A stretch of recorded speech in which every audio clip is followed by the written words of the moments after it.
नमस्कारम सद्गुरु। आप शास्त्रीय संगीत काफ़ी सुनते हैं।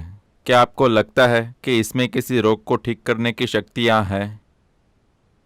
First, let's understand what's music. पहले ये समझते हैं कि संगीत क्या है। संगीत ध्वनियों की एक तरह की व्यवस्था है।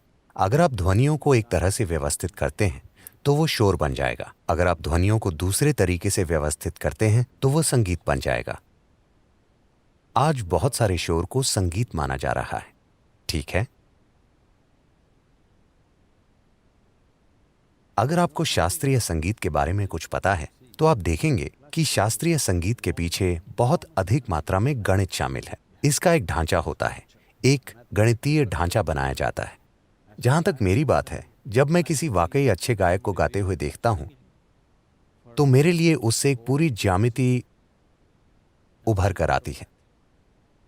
तो एक तरह से आप ध्वनि के रूप में फिर से सृष्टि का निर्माण करने की कोशिश कर रहे हैं। कोई संगीतकार कितनी गहराई से, उसमें वो कितना आगे जा सकता है ये कहा नहीं जा सकता, लेकिन आप वही करने की कोशिश कर रहे हैं। आप ज्यामितीय पैटर्न्स की खोज करने की कोशिश कर रहे हैं, वो सभी जटिल पैटर्न्स जो सृष्टि के रूप में संभव हैं, क्योंकि सृष्टि बस ध्वनियों का या स्पंदनों का एक जटिल मिश्रण है। तो आप निश्चित रूप से जानते हैं, शब्दों को छोड़ दीजिए। मेरा मतलब, अगर भावनात्मक शब्द मौजूद हैं तो लोग उससे थोड़े थोड़े भावुक हो जाते हैं, तो वो अलग बात है। वे लोग उसे अर्थ दे रहे हैं।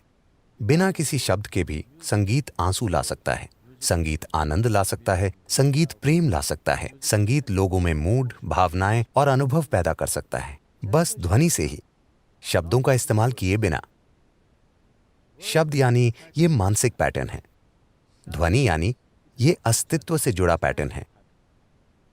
तो इसलिए